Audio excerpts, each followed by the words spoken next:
أعوذ بالله من الشيطان الرجيم بسم الله الرحمن الرحيم الحمد والثناء لله رب العالمين باره الخلائق أجمعين الذي لا يبلغ مدحته القائلون ولا يحصي نعماءه العادون ولا يؤدي حقه المجتهدون ثم الصلاة والسلام على سيدنا ونبينا محمد وآله الطاهرين اللهم صل على أما بعد فقد قال الله تعالى في كتابه المجيد وقوله الحق بسم الله الرحمن الرحيم زين للناس حب الشهوات صلوا على محمد وآل محمد. Assalamu alaikum, dear brothers and sisters. We have been discussing the seerah of the Holy Prophet along with the revelation of the Quran, and we have been talking about how the Quran tried to do community work, practical community work, by its revelation. We talked about the importance of rububiyyah, lordship, as a catalyst for actual transformation. Once you understand that Allah subhanahu wa ta'ala is the Rabb, He is the one who will give you an entire plan, a curriculum and a syllabus for your life, then at that point you must show servitude and ubudiyyah to Him. There's nobody else, no other entity that will give you a better plan to activate your potential, your God-given potential, than Allah subhanahu wa ta'ala Himself. We also spoke about the importance of using appropriate language with each other when we are trying to do community work. We spoke about that as well. And yesterday we further extended that discussion by talking about emotional intelligence. And today is a test of my emotional intelligence because my topic is on chastity and I see a lot of kids in the crowd, so I'll have to see how I'm going to do this in a manner which everybody will inshallah benefit. According to many sociologists and anthropologists, if you go and search the rise and fall of civilizations, if you go and just read the literature on why do civilizations grow stronger and why do they fall, you will find a very similar conclusion by many of these sociologists and anthropologists, that they will say that when a society enters the era of decadence, an era where society and people become obsessed with their carnal desires and narcissism and ego and wealth and power, that generally marks the decline and the end of that civilization. Meaning the civilization is slowly moving to its end. And many of these scholars have said that the Western civilization is currently going through this phase. But it also means that there is an opportunity for a group of people to identify and recognize this problem and be ready for the next phase, which is the revival of a new civilization. And you must have a plan ready for that, an alternative. When a certain society falls, when a certain civilization falls, obviously it will be replaced with a new civilization. So when you see that the Western society is in the era of decadence, that it is a society that is marked by a lack of control over your carnal desires, that is one of the main qualities of the modern Western world, then you should know that it is actually nearing its end. And if you are not conscious of this, it is highly likely that you will get taken by the tide, like a tsunami, and you will go down with it.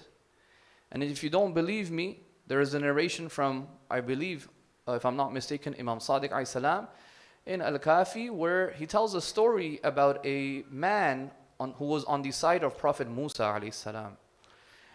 And when Musa split the river or the sea and they crossed the body of water, there was a man on Musa's side and he said to Prophet Musa alayhi salam, "O Prophet, but my father is on the side of Fir'aun. Can I please go to him one last time and try to convince my dad and my father to come on the side of the truth?" Prophet Musa said, "Okay, go." And the man tries to go save his father while the army of Fir'aun is in the middle of the water that is split. And at that point, the two sides of the water, they merge, and the entire army of Fir'aun drowns but so does this man who was a truthful man, who was one of the believers of Musa. He also drowns. And the Imam says that, look, this man is going to go to heaven, but you must understand that the people that are around you, in whose sort of presence you are in, if they are not good people, and they have certain negative consequences for their decisions, and you are around them, and if they get struck by some ailment, some calamity, some trial, some tribulation, some punishment, and you get taken down with them, well, that's something that's going to happen. It's just cause and effect of this world. So if we are living in an era which is on its way out, during its decline, this is what the Western sociologists are saying. I'm just quoting them. And if we are not conscious of this, more than likely, we're going to get taken down with it. And many of us, unfortunately, in our communities, have already been taken down with this idea. So, when a society is dictated by a lack of control of your carnal desires, what is the solution for it? What should be the quality that we can use from our tradition, from the Quran, from the riwayat, that can combat this? That is the virtue and value of chastity, of iffah. Chastity in the Western Christian sort of discourse, unfortunately, it became sort of denoted with the idea of purity for women. When you talk about chastity in the Western Christian world, it usually refers to the purity of a woman before marriage and after marriage. But if you look at Islam and the Islamic tradition, the word iffah is far broader than just talking about the purity of a woman before and after marriage. In fact, if you look at the Quran, most of the times the iffah, or many times, is talking about the men. Like in the story of Prophet Yusuf, it is about the chastity of Yusuf alayhi salam. Or, inshallah, we will talk about Prophet Adam as well. So it's nothing to do with a woman or a man. It is a general virtue that all men and women are supposed to have. And we have many riwayat where the imams actually use the word iffah, chastity, to mean something greater than just man and woman. For example, one of the narrations from Imam Baqir alayhi salam, he says that nobody has worshipped Allah subhanahu wa ta'ala with a virtue greater than chastity of the stomach and the private parts. Min iffati batnin wa farjin. Okay, so iffah is something broader for men and women, and it is not just to do with bodily pleasures, also has to do with fame and wealth and power and the stomach, the foods that you eat. All of these can fall under iffah. Or for example, Imam Ali alayhi salam, he says, أفضل العبادة العفاف. The greatest of worships, act of worship. Remember we talked about ubudiyah. Imam Ali is saying ubudiyah, the best of ubudiyah, best way to show ubudiyah that you can do is through chastity. Okay, what on earth is chastity? Let's talk about it a little bit from our perspective, from our angle. Every single one of us has certain tendencies. Okay, we have the tendency and the faculty of getting angry. We have the tendency towards power, towards intellect, and also towards passion and desires, carnal desires. And these faculties, they can either go outside of moderation, they can go to excess. So for example, if you have the tendency towards power and you go into excessiveness with it, you can become a tyrant. Okay, power is not a bad thing. You need power to do anything in this world, right? You need some sort of authority and power. But when that power goes into excessive mode, you can become a tyrant. The Prophet also had qudra, he also had power. But Yazid also had power, and Muawiyah also had power. But they were not in moderation with that sort of virtue that sort of position that they were given. Likewise, when you have the carnal desires, which are related to your body, your fame, your wealth, your position, money, wealth, all of these things. When you do not keep these desires in moderation, then that is when you can be described as someone who does not have iffah, does not have chastity. You are not a chaste person. Meaning if you have desires and you sort of go after them without any self-control. Okay, if you don't have self-control, it's called the fact that you're not afif. You're not somebody who has iffah. Now, Allah subhanahu wa ta'ala actually says in the Quran, which is the ayah that I quoted, that زُيِّنَ لِلنَّاسِ حُبُّ الشَّهَوَاتِ. Allah has actually made the carnal, the shahawat, the things of pleasure and pleasure desirable for us. It is actually a good thing that He has given to us. It's not a bad thing. I want to desire certain things. I want food. I want to get married. I want money. I need money to survive. Right? That's why they're asking for donations, because without money you can't run anything in your life. These are not bad things in Islam. Power is not a bad thing. You need power to do anything. To run a country, to run a community, to run a center, run a school, you need some power. But Allah makes these things very attractive. And if you cannot control your attraction towards them, as per the guidelines of your Lord, of your Rabb, who has given us guidelines, then you are now doing hatk. Hatk is called breaking the moderation. Ifa means to control your desires. Now, in the Islamic tradition, as we will see in the examples from the Quran, Ifa is seen as one of the qualities of your fitrah. Okay, it is not something that somebody had to teach you. You actually have it innate and built into you. Now, just because it is part of your fitrah, it doesn't mean it cannot be polluted. It can be polluted, and as a matter of fact, the world that we live in today, it has been polluted intentionally. What exactly is the fitrah? I mean, I'll try to answer that question. That question itself needs 10 more lectures. What exactly is the fitrah? But just briefly, fitrah is this inner disposition that you have, inner inclinations. And the two basic inclinations that all humans have, one is towards perfection.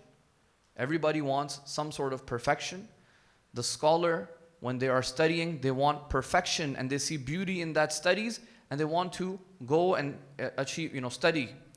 A king, they see pleasure and perfection in power, so they're only obsessed with that and they want to expand their power, for example. Okay, somebody, a businessman, they see money and they want perfection in that, so they are always trying to make more and more and more money. It's never enough. They want to make more money. Each of these people, they have a certain obsession with perfection, because it is part of our fitrah to want perfection in the things that we are doing. The problem is, the moment we enter this material world, this is a world of veils and hijabs. Okay, so the scholar who is obsessed with his studies, the reason why he only wants perfection in his studies is because there's a veil on him. He can only see this one thing. There are other things to do as well in life. There are other pleasures as well. Money is also pleasure. For example, fame is also a pleasure. The tyrant, the king, their perfection, he's only seeing it in power. He doesn't see the pleasure in studies, for example. Doesn't see it because he has veils. So the moment you enter this world, at every single moment, your life is becoming full of more and more and more veils.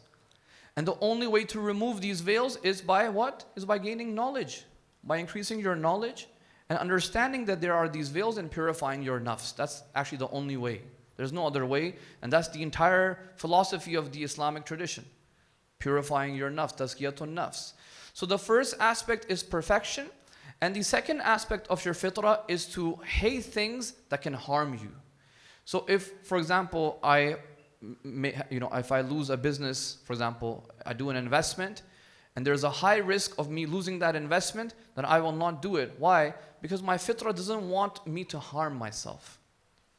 So this is a basic concept of the fitrah. Now, in our tradition, chastity will be seen as a quality of the fitrah. And we will quote ayat from the Quran. Remember, brothers and sisters, Makkan ayat, not Madani ayat. In Medina, you will see the rules that will come for the hijab and how to talk to non-mahram and lowering your eyes and all of that. In Makkah, this conversation does not exist.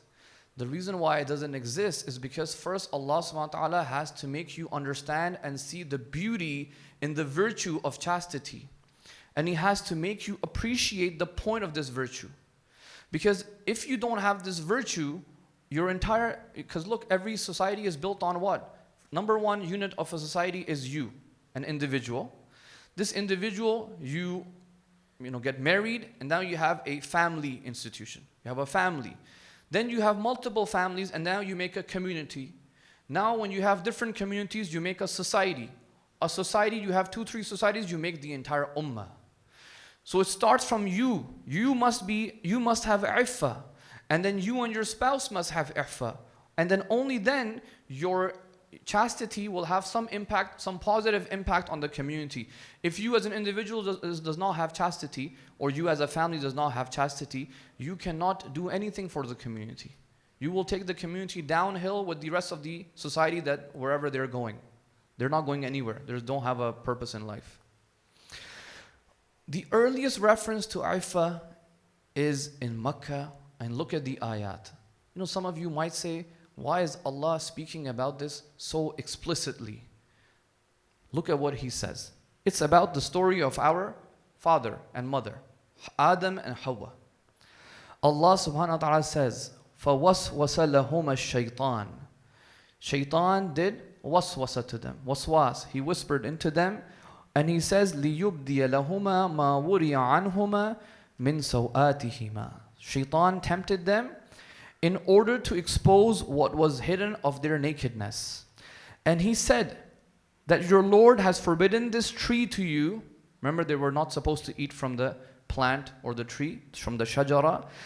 He comes to them and he says, hey, Adam alayhi salam, oh Hawa, your God only told you not to eat from this because guess what? If you eat from this, you will become angels and you will become immortal. Because humans have this desire of living forever. So Shaitan comes and he tempts them. He says, hey, if you eat this, Allah is just trying to trick you. If you eat this, you will become immortal. It sounds very much like the Western society today.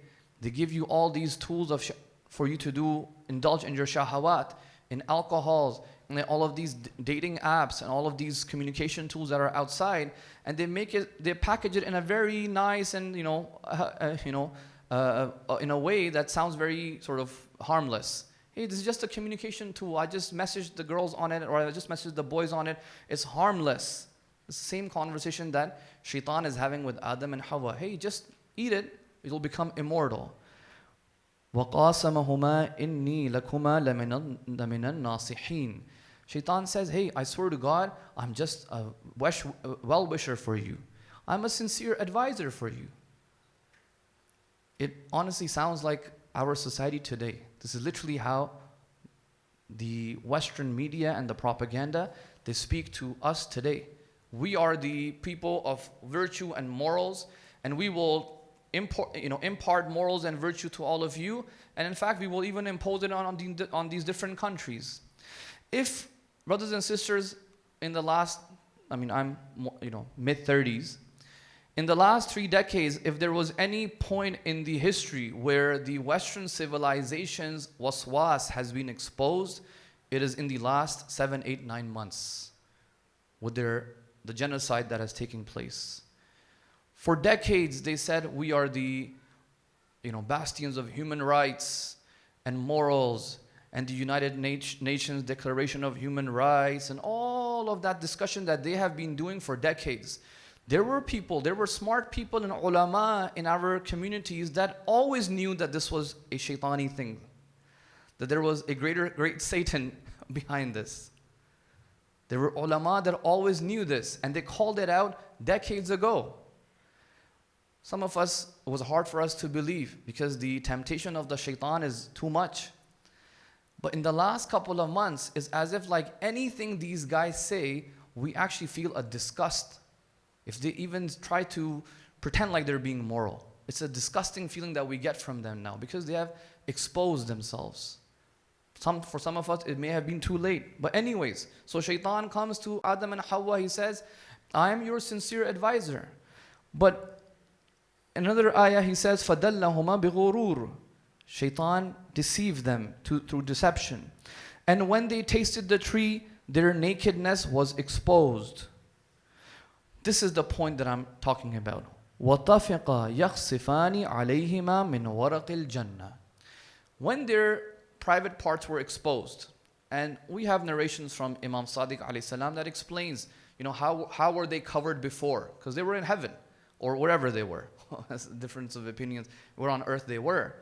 But there are different traditions on what type of libas they were wearing. It's irrelevant for us, but the point here is that their nakedness and their private parts were exposed.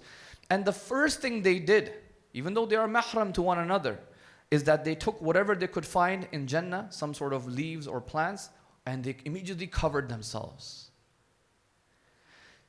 This is a message for the Makkans who at that time, I remember I mentioned the other day, these ayat were revealed in Makkah because some of the Makkans were doing tawaf naked. They would put these animal bones around them and they had all these superstitious ideas. They would do tawaf of the Kaaba, brothers and sisters. It sounds, I know, very strange, but that was literally the society. It is honestly not very different than today. Sometimes it's hard to say if that was worse or today is worse. It was just as bad. They are literally violating the sanctity of the haram of Allah subhanahu wa ta'ala, behaving this way, but Allah has to fix them. There has to be a way to fix them. Not an immediate punishment. Allah will remind them that, hey, chastity is actually the initial default state that you should be in.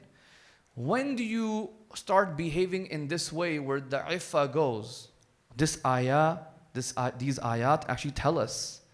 These ayat say that when you transgress against the command of Allah subhanahu wa ta'ala, when you commit a mistake or a sin and a transgression, you essentially end up polluting your fitrah. The story of Adam, I know there's a lot of discussions. Was Adam not ma'asum and ghayr ma'asum? And that's a different discussion. The answers have been given.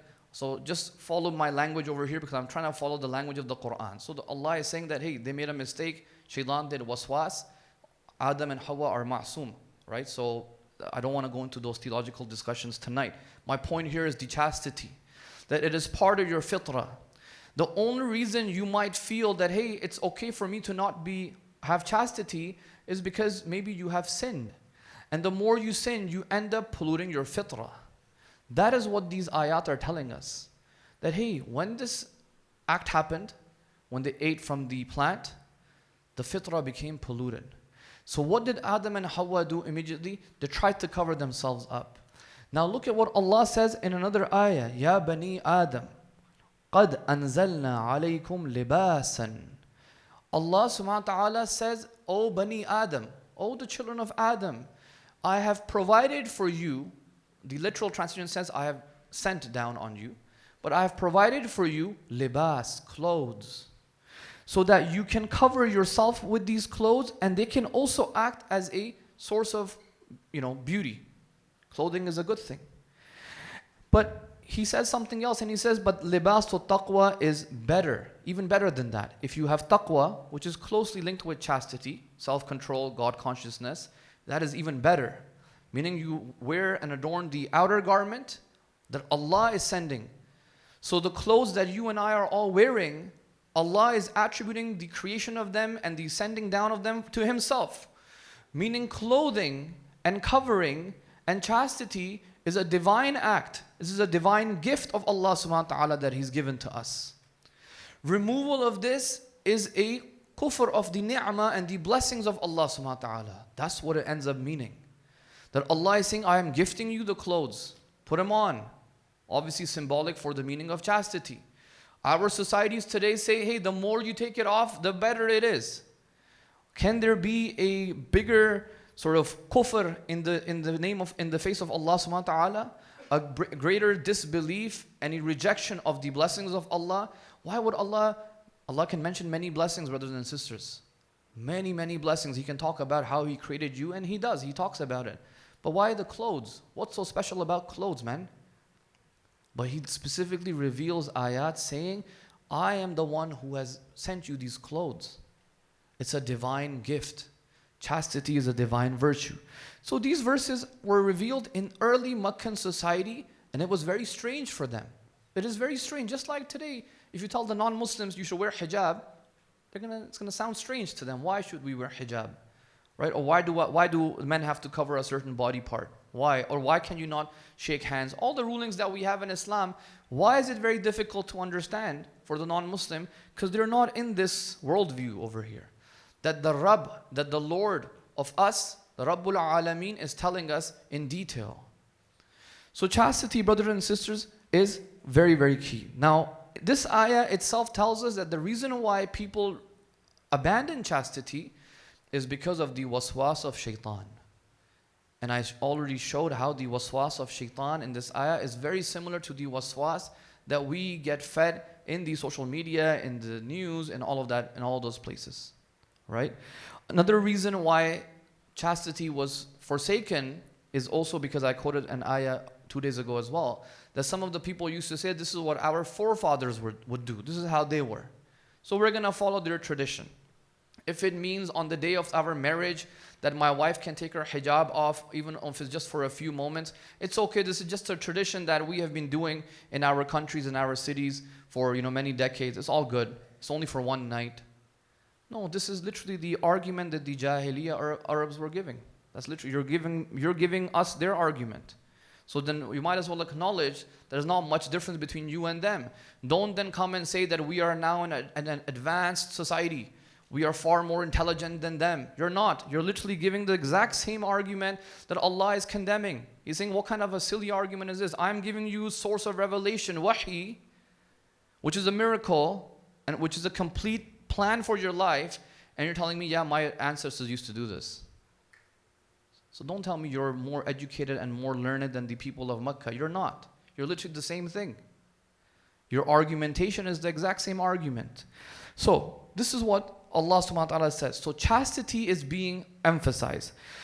There's a story of Musa and the daughters of Shu'aib. I will skip that for now. We'll go to another archetype of chastity in the Quran, and that is obviously the Prophet Yusuf alayhi salam.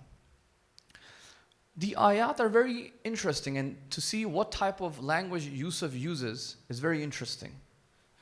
So we know the story of Prophet Yusuf and Zulaykha. This is once again, brothers and sisters, the ayat, when you read them, they're very explicit. Allah is not shy in telling you that, hey, Zulaykha was seducing Yusuf. He's talking about real life. These are things that happen in real life. Society, this is what happens. So Allah is giving a very explicit story of Prophet Yusuf for all of us to learn from. And for those early Meccans to hear and take heed from and take a lesson from. And for all you and I to take a lesson from. So Allah says in Surah Yusuf that she tried to seduce him. And not just seduce him, وَغَلَّقَتِ الْأَبْوَابَ وَقَالَ حَيْتَ لَكَ. She literally locked up all the doors and she says, come. Yusuf alayhi salam says, قَالَ مَعَاذَ اللَّهِ. I am going to take refuge in Allah subhanahu wa ta'ala. Why? Because إِنَّهُ رَبِّي. Because he did not say إِنَّهُ خَالِقِي. He is my khaliq, or he is my ilah. He says إِنَّهُ رَبِّي. We already talked about rububiyyah in the second, third lecture. So Yusuf is also saying this, hey, the one that actually sustains me and controls me and has given me my entire plan, he is telling me that, he is the one who has taken care of me, and he says that this is a wrong act to do. I have to have iffah, I have to control myself here. It's not easy to control, brothers and sisters, in that sort of a situation. Who's going to see you? وَلَقَدْ هَمَّتْ بِهِ. So she desired him. And وَهَمَّ بِهَا. He would have desired her as well. But why did he not desire her? How did he control himself? Because he saw the burhan of his Rabb. He saw the proof. He saw the truth. And he saw the haqq. And he saw his Lord. He saw the lordship, rububiyyah of Allah subhanahu wa ta'ala in that situation. He realized that he is a dependent creation of Allah subhanahu wa ta'ala. He has no power of himself. The one who put him in this place, the one who saved him from the well, and the one who will make him the king is all his Lord. His Lord will be with him throughout this entire journey. The one who will be with Yusuf in the prison and the jail, it's all Yusuf. It's all Allah subhanahu wa ta'ala, the Rabb. So how can I transgress his commands? I cannot. I have seen the truth. So he rejected Zulaykha. And then the story goes on, as you know. And Yusuf eventually he gets put into jail. And he says, قَالَ رَبِّي السِّجْنُ أَحَبُّ إِلَيَّ مِمَّا يَدْعُونَنِي إِلَيْهِ.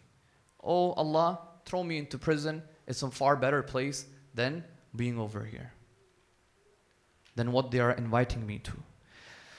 Brothers and sisters, the reason why Prophet Yusuf alayhi salam was able to control himself in that situation, which maybe many of us don't always end up in that level of situation. Most of our situations today, which I hear a lot about, and people reach out once it's too late, is usually online.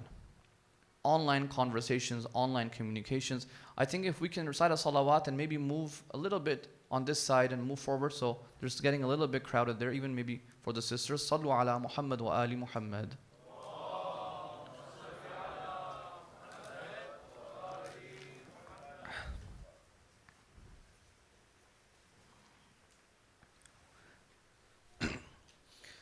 The reason why Yusuf alayhi salam was able to make this decision is because he had a purpose in life. Many times, brothers and sisters, we fall for our carnal desires in this society because they have made us lose sight of the purpose of our life. Most of us, if you grow up in this society and you go through the schooling system here, there is no purpose. When you go to school, all of you go to school, or have been to the schooling system, what was the purpose of life that they taught you? In kindergarten, in grade 1, in grade 2, in middle school, in high school, in university. What's the purpose of life? Nothing. There's no such conversation in the school called what's the purpose of life. They never taught you a purpose of life. There is no purpose besides just pleasure. Increase your pleasure. The more money you can make, the more, you can have illicit relationships. That's the purpose. So it's brought down to your level, to your bodily pleasures. Complete opposite of iffah. Yusuf alayhi salam had a purpose in life. And we as Muslims and mu'mineen, we all have a purpose in life. Brothers and sisters, oftentimes what happens is when you are young and you don't have a clear pathway and a goal or a vision, you end up making certain mistakes. Especially nowadays, as I spoke about it yesterday, communication tools are very, very accessible. You can slide into someone's DMs very quickly. Yeah, I use that sentence correctly, right? Sliding into DMs. I learned it when I came back from Qom, what that even means. So, what ends up happening, you end up messaging someone, an innocent message on Twitter, on Instagram, or on Discord, or whatever, and you start having conversations, and they're harmless. We're keeping it halal. Assalamu alaikum. It's just a salam dua. And then slowly, after a few weeks, after a few months, after a few years, 2-3 years in, you realize what a catastrophe you are in. And guess what? You're just 19, you're just 20, you're just 21. You have an entire life in front of you. But the problem was, you didn't have a purpose in life. You didn't know that part of your responsibility as a Muslim is to think about not just your own future, but the future of your family, the future of your husband or wife, the future of your kids, the future of how you're going to contribute to the society, and the future of what you're going to answer on the Day of Judgment to Allah subhanahu wa ta'ala. None of that is in your pathway. And all you have is just this messaging app, and you end up getting stuck in these issues until it's too late. And then there's a whole issue of reaching out to this scholar and that scholar as if the Maulana has a magic wand or something and they're supposed to read something and all your problems will be solved. No, then for a certain period of time, you have to suffer the consequences of your decisions. But of course, as we spoke about in the previous lessons, that you do tawbah, repent, and we move on. But sometimes it's not easy. Like this da'wah guy, a few days ago, who reached out to this single mother, it was all over Twitter. Right? Now he made an apology video and stuff. The Sunni world is a lot crazier when it comes to this stuff. Alhamdulillah, I think so far our communities are safe, at least on the public scene, but God forbid we reach a stage where all of our public, stuff is just online, the way they have it in their communities. But what on earth was the guy thinking? Sending voice messages of that nature to a mother. And then she also replied back and made a whole video out of it. He didn't have, there's a way to approach people. Emotional intelligence, he should probably listen to my lecture from yesterday. Emotional intelligence. He clearly didn't have it. And as a matter of fact, many of these roadmen, dawah men, whatever, they don't have emotional intelligence. They just go and they just blurt things out. No sense of accountability and none of that. Purpose in life, guys. Individual. You are going to form a family. Multiple families will make a community. Multiple communities make a society. And then you have an ummah, a nation. If we are failing at the very first and second step, where our families are broken and there's no ifa between the husband and the wife is in her own world and the husband is in his own world, the children are in their own world, no control, no sense of where are we going and headed as a family, where do you think the community is going to go? Nowhere. The community is a reflection of the families. And the families are the reflection of the individuals that make up that family. And you are living in a society where you know that ifa is under attack. Right? So where do you think you're going to be as a community? 5 years from now, 10 years from now, 15 years from now? You should have enough basira to be able to see that, hey, the decisions that we're making right now are not really taking us down a right path. So this is one of the problems. The second issue is that the language that we use around chastity and the rules that will accompany chastity, in our society, it's a little bit difficult to talk about it because it seems like it's a taking away of our freedom. Right? Chastity means some sort of restriction, some sort of self-control. The reason why I spoke about language last couple of lectures is because, guys, if you can fix your language, you can control where you're going. That's why governments love to interfere in the type of language you use. For example, right now with the LGBT agenda, I don't know how much it is prevalent here in workplaces, but let's say in Canada, there are rules. You have to use specific language in certain professions, gender-neutral language, for example, pronouns, and all of that, because of gender fluidity. The moment they control your language, they're controlling the thoughts and the ideas and the culture. So one of the biggest things about language when it comes to chastity is freedom. Oh, brother, if we have to follow all these rules, then the freedom is being taken away from us. We should have a choice. Brothers and sisters, this is the most diluted sort of dichotomy and binary of freedom that this society gives you. If I tell you that you have the option from jumping off a cliff or just hiking back down safely, this, brothers and sisters, is not really an option. If I say you have the freedom to jump down the cliff and die, or just, like a normal person hike down the hill, what are you going to pick? Obviously, hike down the hill. And you're going to say, how is that even an option?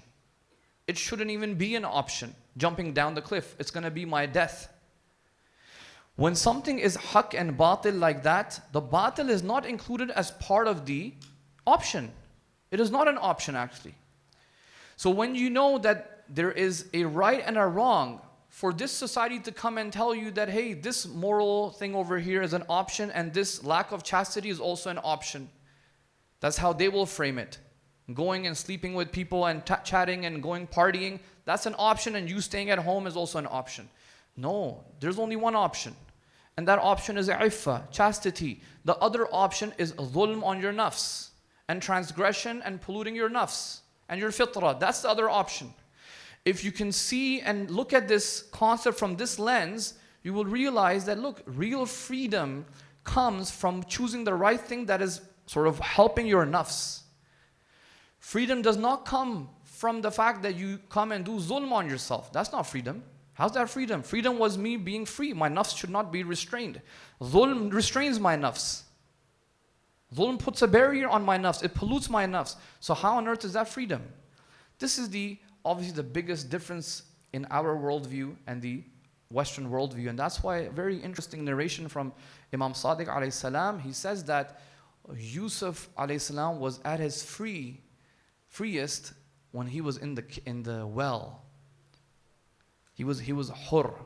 That's the meaning of freedom, because he didn't have too many of these issues and challenges to deal with. He was just in the well, and for us we were like, hey, he's stuck, get him out. He's not free him. Imam Sadiq says, no, that was when he was the most free, in the well. And that's perhaps why Yusuf says, oh Allah, I prefer to go into the jail, into the prison, into the sijn, than to what they're inviting me. It's not an option. That is not an option for him, guys. The prison is the right decision to take, because that prison is the freedom for him. So the language, unfortunately, that we use sometimes on these subjects, it is dictated by the language that has been created for us and sort of manufactured for us. There are stories about Lady Maryam as well in the Quran, Lady Asiya. These are all stories of Ifa, but I wanted to focus on Yusuf, Prophet Yusuf alayhi salam. Brothers and sisters, when you have this understanding of Ifa for 13, 14, 15 years, and you have understood that, hey, chastity is part of my fitrah. Me not being chaste is a pollution, is due to me polluting my fitrah. If you understand this and you understand the beauty that, hey, through this ifa, I will actually be able to grow my nasl, my lineage, my genealogy. I will have a nice, strong, healthy family. Then in Medina, when the laws start coming down, you actually start appreciating those laws. And what were the laws that started to come down in Medina?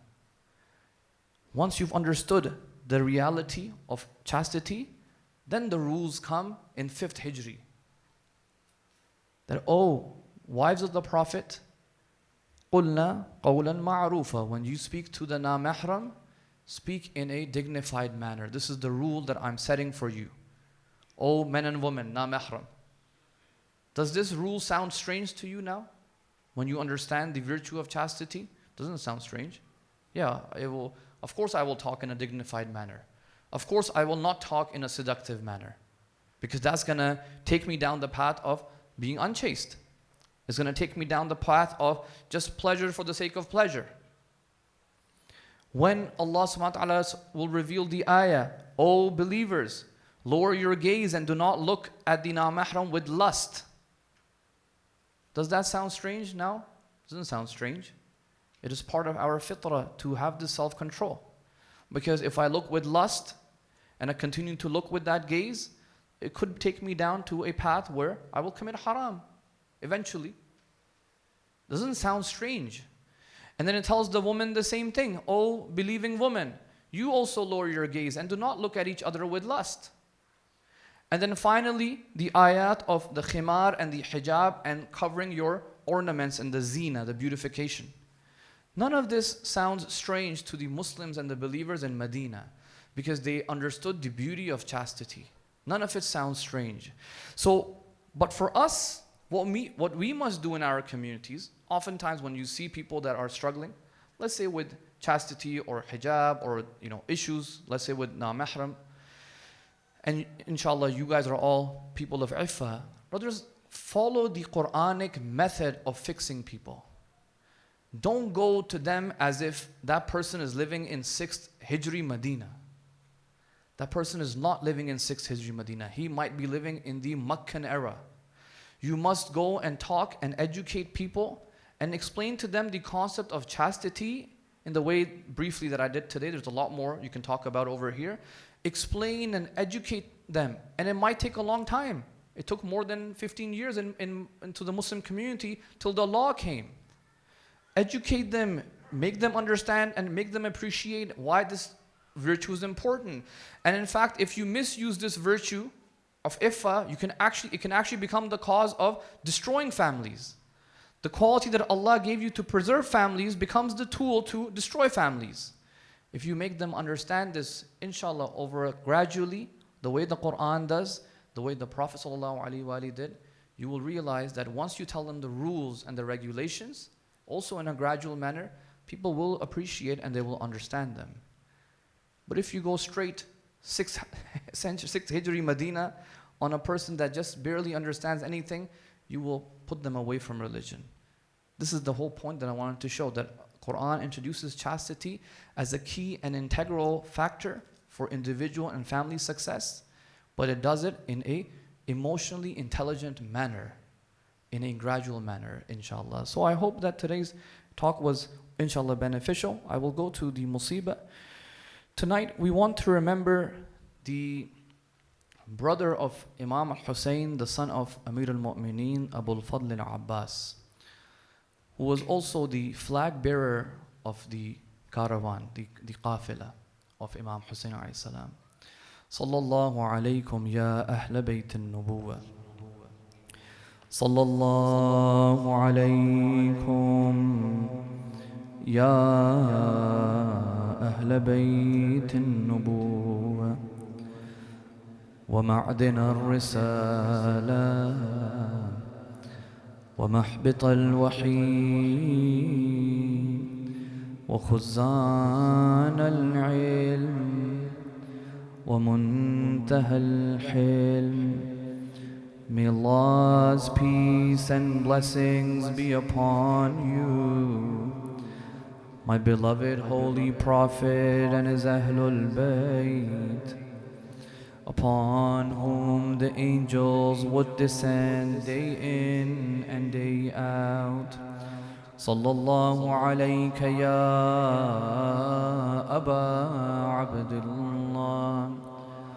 May Allah's peace and blessings be upon you, my beloved Imam Al-Hussein, the Imam who was killed by the shores of the Euphrates while his mouth was dry of thirst. Sallallahu alayk ayyuha al-abdu as-salih المطيع لله ولرسوله ولأمير المؤمنين والحسن والحسين. May Allah's peace and blessings be upon you, Ya Aba al-Fadl al-Abbas, the companion and the brother of Abi Abdullah, the son of Haydar, the companion and the loyal brother of Imam Al-Hussein, who obeyed him and listened to him till the last moment. When the time came in Karbala, when most of the Bani Hashim were shaheed, Abu al-Fadl al-Abbas used to ask permission to go out and fight, but Imam al-Hussein would keep reminding him, "You're my flag bearer, how can I let you go out and fight?" But when the Bani Hashim, most of them were killed, and the sounds of the children from the Khiyam were being raised louder, Al-Atash, Al-Atash, Abu al-Fadl al-Abbas, he goes back to Imam al-Hussein. He says to him, "I cannot bear the sounds of the children in the Khiyam. They're hurting me. Do you allow me to go out to at least get some water for these children, to get some water for your daughter, to get some water for Ali al-Asghar?" Imam al-Hussein, he tells Abu al-Fadl al-Abbas, "Yes, you can go towards the Furat, at least go and get some water for the children." And some of the Maqatil mention that Imam al-Hussein and Abu al-Fadl al-Abbas, they go together. But even if they went together, the enemies were able to separate the two. But they say Abu al-Fadl al-Abbas was able to push back the soldiers of the enemies. He was able to enter the Furat. He comes down his horse. He feels the coolness of the water. Brothers and sisters, imagine the thirst of Abu al-Fadl al-Abbas. Imagine the dry lips of Abbas. If it was any one of us, we would have surely drank the water from Furat. They say that Abu al-Fadl al-Abbas took some water in his hands. He brought the water close to his mouth. فَذَكَرَ الْعَطَشَ الْحُسَيْنِ. But he remembered the thirst of his master Imam Al-Hussein. He drops the water back into the Furat. He fills the water skin. He says, let me take the water back to the Khiyam. He gets back on his horse. He goes and heads towards the Khiyam. The enemies, they see that Abbas has managed to fill the water skin. They say to one another, we cannot allow him to take the water back to the Khiyam. If Hussein is able to drink some water, it will be very difficult for us to fight him. We must stop Abbas at any cost. Brothers and sisters, Abu al-Fadl Abbas is heading towards the Khiyam on his horse. The enemies, they know they cannot face him one-on-one. What they do, they hide behind the trees. One of the enemies, he hides behind one of the trees.